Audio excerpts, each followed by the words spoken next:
Bonjour à toutes, bonjour à tous. Alors, me revoilà pour une autre interview.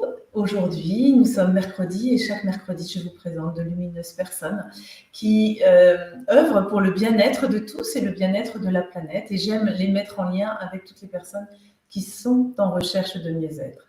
Alors, je me présente brièvement pour ceux qui me découvrent aujourd'hui. Je suis Chantal Blanchoin, je suis professeure de yoga et j'ai eu cette idée de mettre en place cette chaîne il y a 2 ans. Et chaque mercredi, eh bien, je vous propose une nouvelle personne. Alors, si ça vous tente de suivre cette chaîne, eh bien, je vous invite vraiment à vous abonner, à cliquer sur la cloche pour être informé de toutes mes diffusions et puis à partager, à liker, bien sûr. Aujourd'hui, nous allons parler d'un sujet que l'on n'aborde pas très souvent avec toi, Marion. On va parler du deuil. Bonjour, Marion. Bonjour Chantal. Effectivement, le deuil n'est pas un sujet qu'on aborde beaucoup dans nos sociétés, dans nos civilisations, et je trouve ça un petit peu dommage parce que quand on y est confronté, on se sent parfois très seul. Tu peux le confirmer. En effet, c'est vraiment une vraie source de solitude à l'heure actuelle. Ouais. Ouais. Parce qu'en fait, il y a des étapes à respecter pour la majorité des personnes et souvent on veut aller trop vite. Et quand on est proche de personnes endeuillées, on a envie de leur dire bah, pleure pas, ça va aller mieux, alors que ce processus doit prendre son temps. Il faut de la patience. Hein. C'est ce que tu accompagnes, toi, les personnes qui sont dans ce deuil d'une personne, d'une perte de quelqu'un, mais aussi tu parles de tous les deuils de la vie, en fait.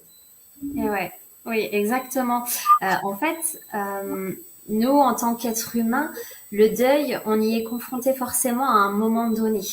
Tous, au cours de notre existence, on va passer par cette étape de transformation qu'on appelle le deuil, qui suit la perte. Donc la perte d'un être cher, mais aussi la perte, ça peut être d'un emploi, d'une relation amoureuse, toutes ces pertes-là qui nous constituent, qui font en fait ce qu'on est. Quand on va donc justement avoir cette perte, ça va venir déséquilibrer ce qu'on est, ça va nous mettre dans des situations d'insécurité. Et ce processus de deuil se fait de toute façon naturellement. C'est un processus qui se fait depuis des millénaires pour nous, êtres humains.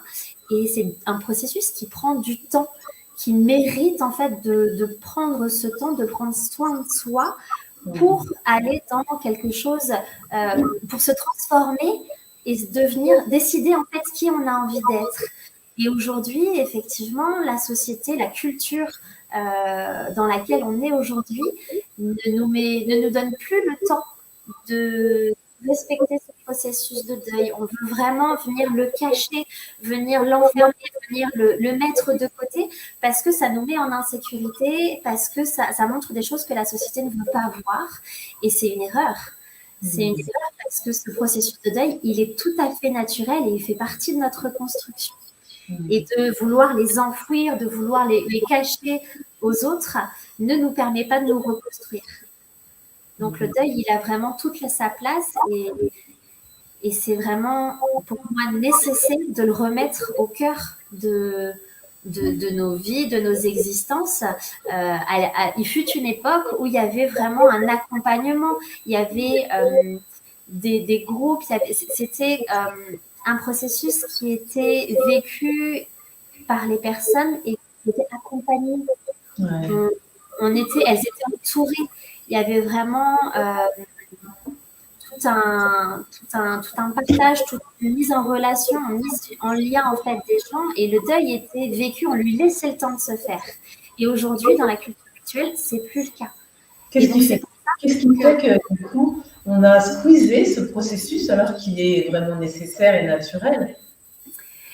Bien déjà, on a eu 2 guerres mondiales qui ont fait en fait qu'on a eu beaucoup d'endeuillés en même temps, beaucoup de femmes en même temps. Et en fait, c'était soit on écoutait moins le processus de deuil pour justement aller cultiver dans les champs et pour pouvoir se nourrir, c'était une question de survie. Du coup, on a étouffé On a étouffé ce que le deuil voulait, en fait, vraiment cette fatigue pour pouvoir, encore une fois, aller de l'avant, parce qu'il y avait une vraie nécessité. Sauf que, voilà, aujourd'hui, par exemple, en France, du coup, on a complètement oublié. Et puis, c'est quelque chose qui fait peur aujourd'hui, le deuil. Le deuil donne une image aujourd'hui dans la société de faiblesse, nous, nous met face à notre souffrance et donc, du coup, montre aux autres que nous ne sommes peut-être pas capables. Sauf que c'est vraiment une étape nécessaire pour la reconstruction.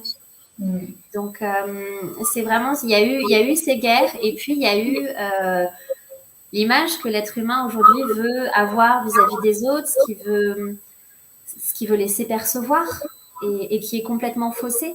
Et aujourd'hui, montrer qu'on est dans la souffrance, qu'on est dans le vécu de ses émotions, c'est compliqué à vivre et à accepter aux yeux de la société. Ouais. Les émotions, quelle que soit la situation, effectivement, on préfère les enfouir et faire comme si elles n'existaient pas. Et c'est vrai que dans tous ces processus de maladie, de perte, de divorce, c'est comme un peu si la personne qui vit ça, c'est comme si elle était un peu pestiférée parce que pourtant ça ne s'attrape pas, mais on ne sait pas quoi lui dire. Et du coup, on l'évite. C'est souvent ça. Moi, j'ai remarqué que ça fait peur, donc on ne va pas vers ces gens-là et c'est là où ils se sentent isolés. Et c'est peut-être pour ça qu'ils veulent enfouir et montrer qu'il n'y a plus, que finalement ils sont forts et qu'ils n'écoutent pas. C'est peut-être ça aussi, c'est pour ne pas. Et puis, on a été éduqués comme ça. C'est vraiment imprimé dans nos cellules. On a été éduqués avec là, les générations d'aujourd'hui, que ce soit la tienne ou la mienne, nos parents nous ont aiguillés vers le fait de ne pas exprimer notre colère, notre tristesse. Donc, sinon, on risquait une vraie mise en danger ou de ne pas exprimer, par exemple, une douleur trop intense dans notre corps, de ne pas passer trop de temps à se reposer. Parce que c'est vraiment quelque chose qui a été transmis de génération en génération.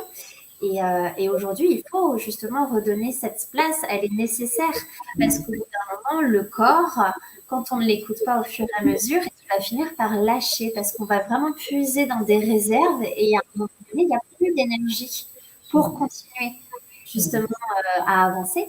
Et d'où l'intérêt de vivre en fait et d'accueillir ce processus de deuil qui est là pour nous transformer vers quelque chose de qui on est vraiment, qui on a envie d'être. Donc c'est ça. Pardon, tu accompagnes les personnes qui sont plus endeuillées par les pertes de quelqu'un ou quelle que soit la perte? Quelle que soit la perte. Chaque perte, en fait, on ne peut pas comparer, on ne peut pas dire cette perte est pire qu'une autre, parce que ça dépend du lien qu'on avait avec ce qu'on a perdu.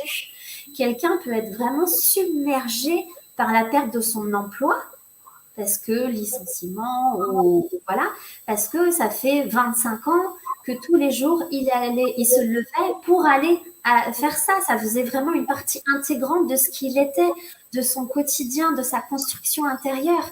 Et de perdre cet emploi peut être parfois vécu d'une manière bien plus douloureuse que la perte de quelqu'un, un être, un humain, auquel en fait sa structure, son intégrité sera moins liée, moins d'impact sur ce qu'il est. Donc il y a des pertes qui ne sont pas humaines, qui peuvent avoir un impact sur nous humains plus douloureuses qu'une perte humaine. Donc bien sûr, j'accompagne les personnes qui ont perdu des êtres chers, que ce soit un parent, que ce soit un enfant, que ce soit un ami, que voilà, un être humain, mais aussi et beaucoup les autres pertes. Parce qu'aujourd'hui, moi, je considère que tout ce qu'on vit aujourd'hui, toutes les épreuves sont dues à des pertes. Et le fait de le comprendre et de savoir pourquoi notre corps réagit comme ça et de trouver justement des élans pour se reconstruire, c'est ce qui nous permet d'aller mieux et de se sentir de nouveau serein et épanouie. Tu peux nous donner des exemples de pertes qu'on n'a pas l'impression qu'on vit une perte, en fait? Bien sûr. Là, la première qui me vient, c'est ce qu'il y a autour de la naissance. Donc, la naissance est un moment absolument magique, merveilleux. On accueille un nouvel être. Sauf que du coup, on perd la tranquillité, on perd les heures de sommeil, on perd la légèreté qu'on pouvait avoir peut-être avant dans la liberté de pouvoir sortir, voir ses amis, la perte du couple à deux quand on accueille un enfant. Donc, il y a par exemple ces pertes-là. La perte de confiance en soi, la perte de liberté. Là, aujourd'hui, on est tous en deuil en même temps avec la pandémie qu'on est en train de vivre. On a tous perdu une notion de liberté, une notion de sécurité, une notion de sécurité par rapport à notre santé qu'on pouvait penser acquise, et puis de notre façon de vivre. Et donc, on le voit, certains, donc, dans ce processus de deuil, d'acceptation en fait, et d'intégration de cette perte, on a des évolutions différentes. Beaucoup se reconstruisent, on voit énormément de choses. Et puis, on voit que d'autres ont des processus qui sont plus lents. Parce que le processus, il n'y a pas de vitesse. Non, voilà, c'est ça. C'est vraiment pas quelque chose qu'on peut placer dans le temps. Chaque personne est absolument unique et va mettre un temps différent d'une autre personne. Alors, au début, on a vraiment cette notion du déni, qui est un processus en fait, de la psyché pour nous protéger, pour nous dire mais non, c'est pas possible, etc. Pour nous protéger, hein, vraiment. Et là, on parle à peu près d'un an pour vraiment sortir petit à petit du déni, parce que la vie va nous rappeler que effectivement la perte, l'absence est là, par des anniversaires, par des premières fois, en fait, comme par exemple après la perte d'un être cher, après la perte de ton conjoint, la première fois qu'on va changer une ampoule, alors que c'était l'autre qui le faisait avant, c'est vraiment par des petites choses comme ça du quotidien qui vont nous rappeler que ah oui, c'est vrai, rien ne sera plus comme avant. Effectivement, en fait, ça va venir petit à petit nous sortir du déni. Et le déni, on parle d'à peu près un an parce que c'est toutes ces premières fois. Et petit à petit, en fait, la psyché va nous faire vivre des choses comme ça qui sont extrêmement douloureuses par des petites choses du quotidien. Et ça va nous... Voilà, là, on va enclencher justement ce processus du deuil. Et puis après, le deuil, il peut mettre des années à se faire. C'est vraiment différent pour chacun et ça n'a pas à être jugé. C'est juste en fait un fait. On est tous différents et on va évoluer différemment. Et du coup, qu'est-ce que ça fait, qu'est-ce que ça apporte de se faire aider? Parce que ça durera moins longtemps.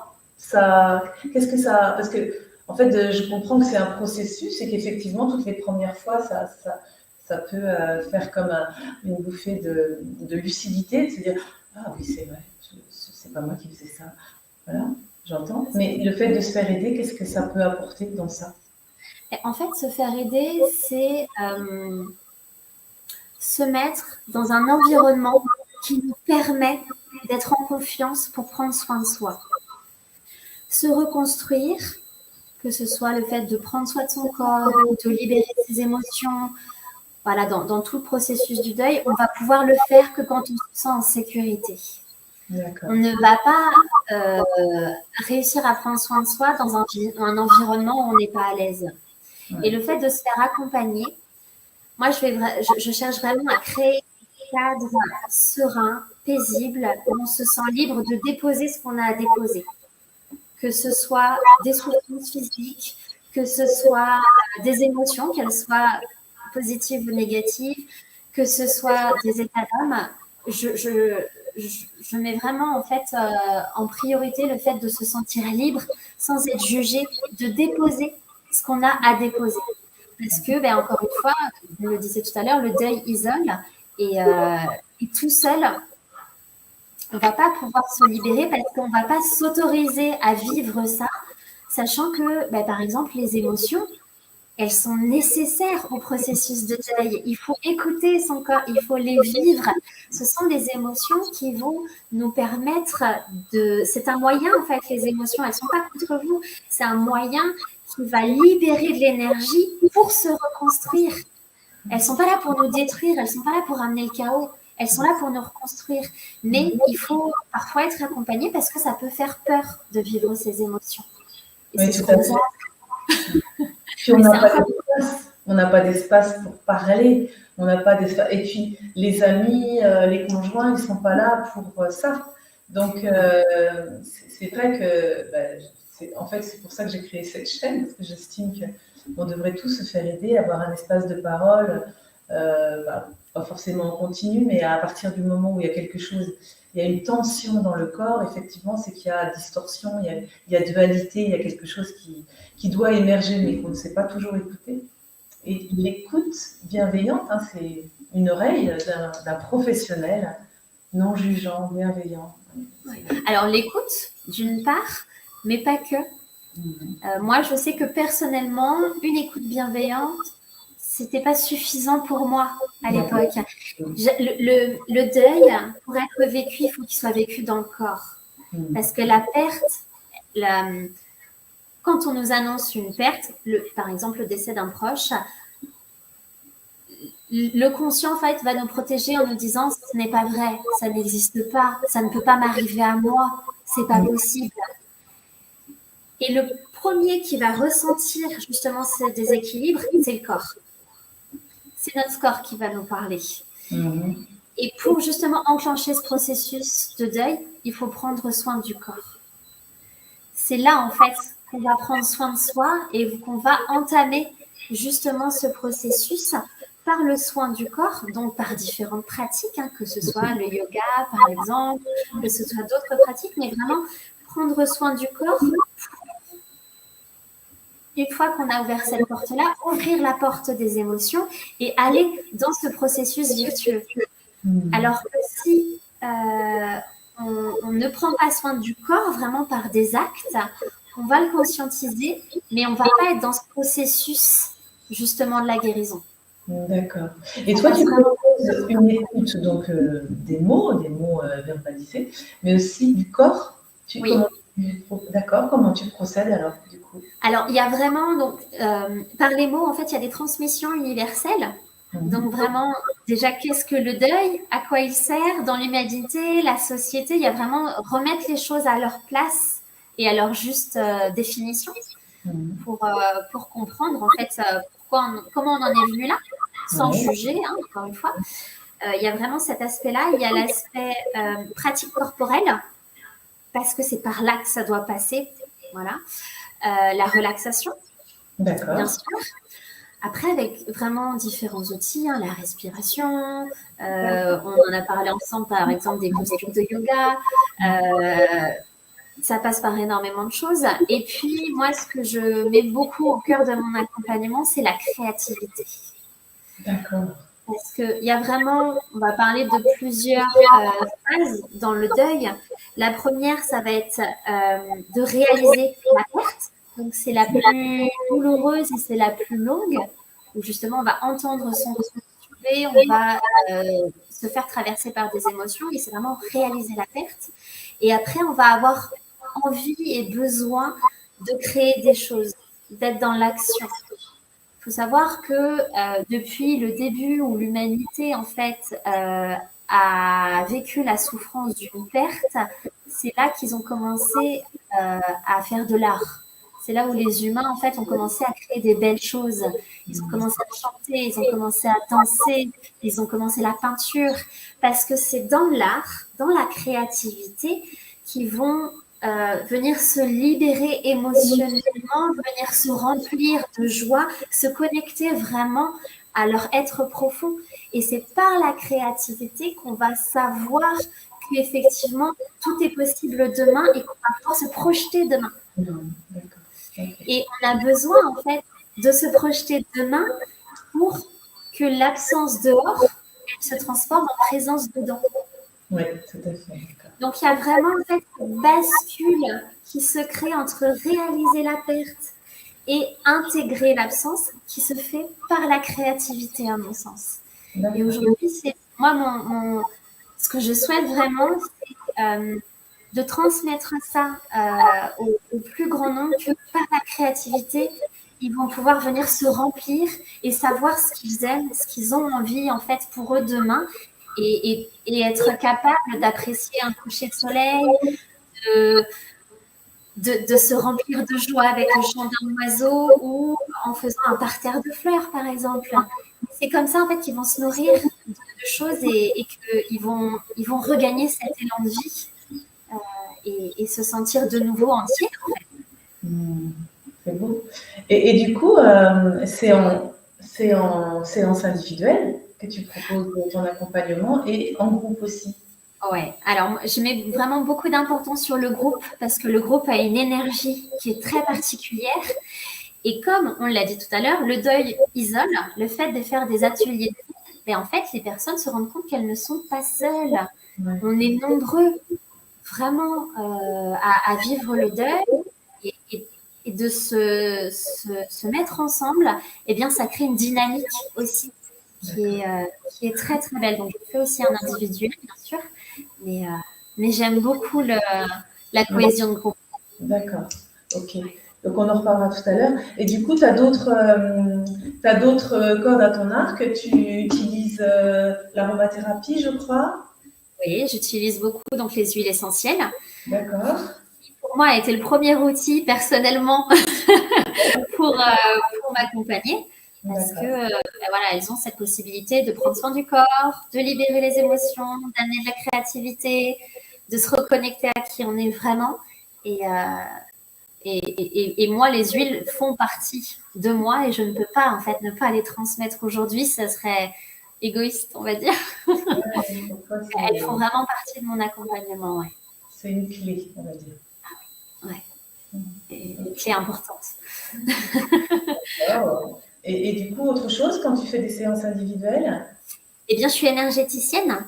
D'accord. Donc, j'ai développé la capacité de ressentir ce qui se passe à l'intérieur des autres personnes que moi. Donc, en fait, je vais ressentir si la personne elle a des douleurs physiques, je vais ressentir ses états émotionnels, je vais canaliser des informations qui sont là pour aider la personne, pour accompagner dans ce qu'elle peut mettre en place dans son processus de guérison, ce qui est juste pour elle à recevoir. Donc voilà, ça fait vraiment partie. C'est un ensemble, et quand une personne vient te voir, elle peut venir pour une raison particulière, et toi, du coup, tu utilises toute cette boîte à outils, je dirais, tu ressens ce qu'elles ont besoin. Ouais, c'est vraiment, moi, je m'adapte en fonction du ressenti que je vais avoir, et elle peut venir avec une problématique physiologique, admettons, et en fait, on va mettre le doigt sur autre chose qui va venir au final résoudre sa problématique initiale, mais on va passer par le chemin qui sera le mieux pour elle.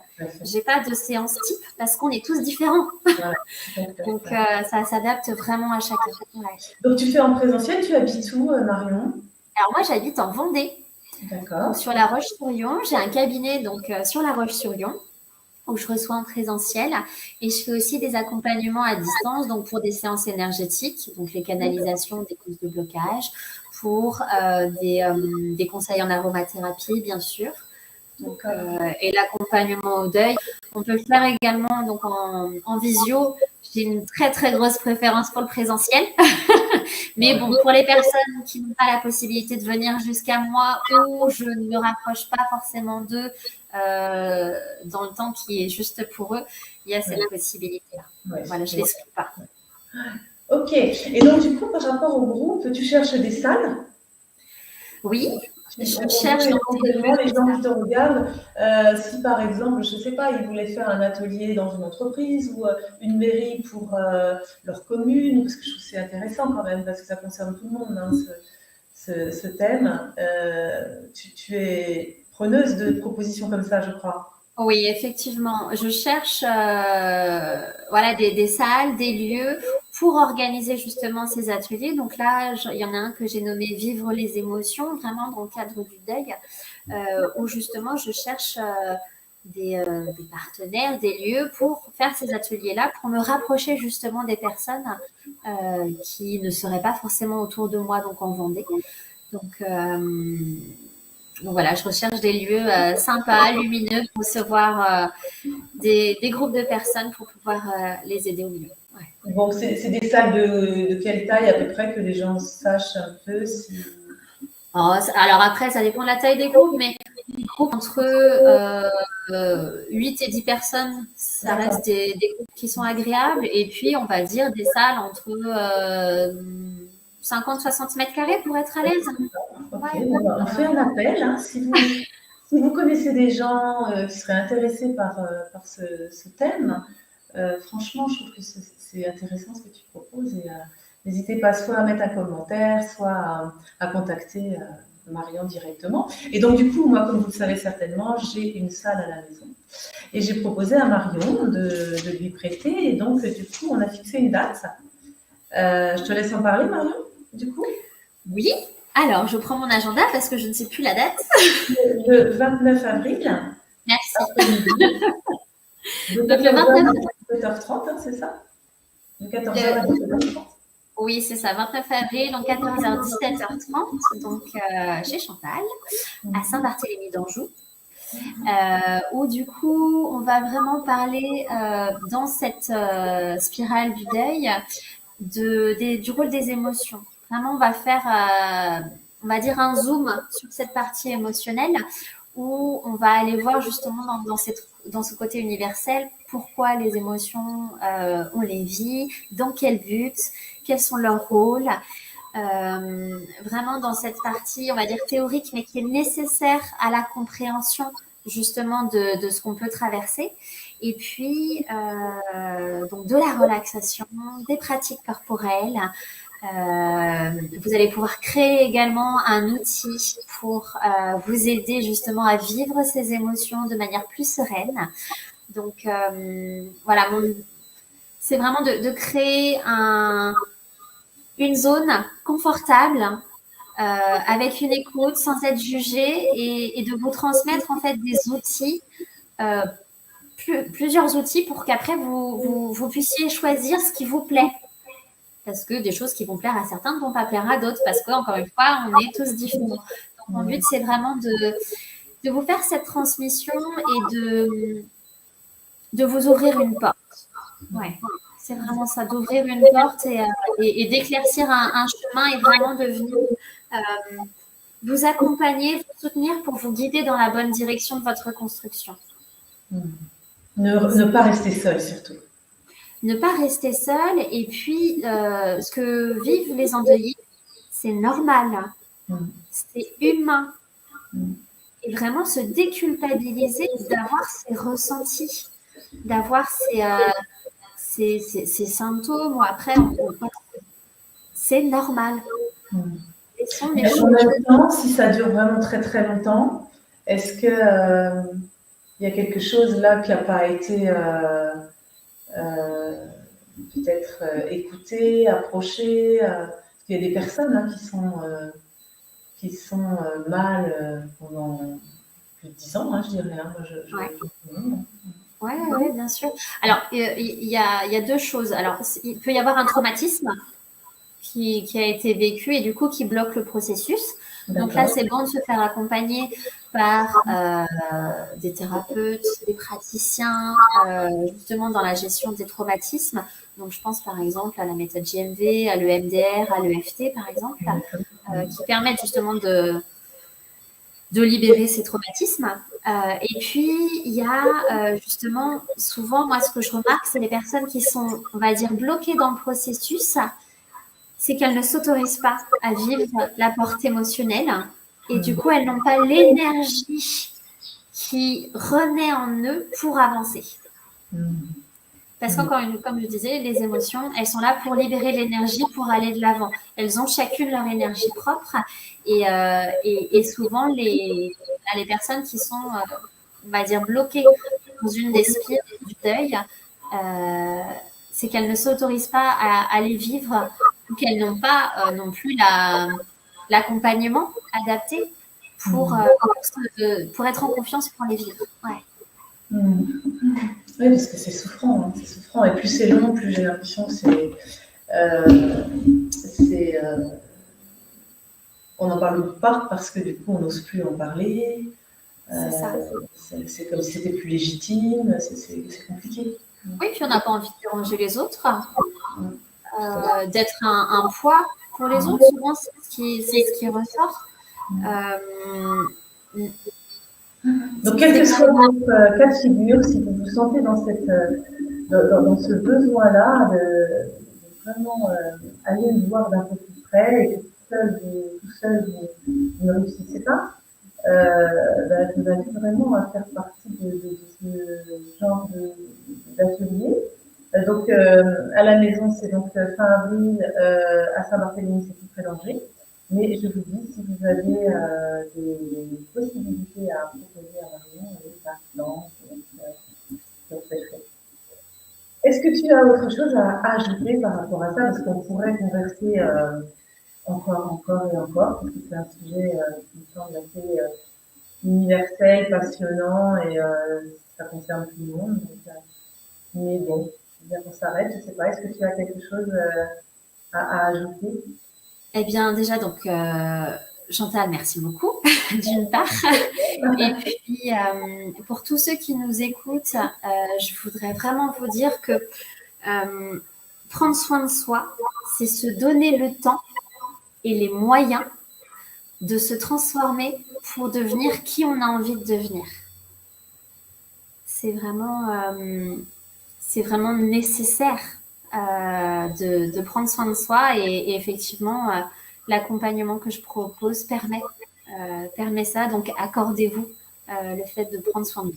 Voilà.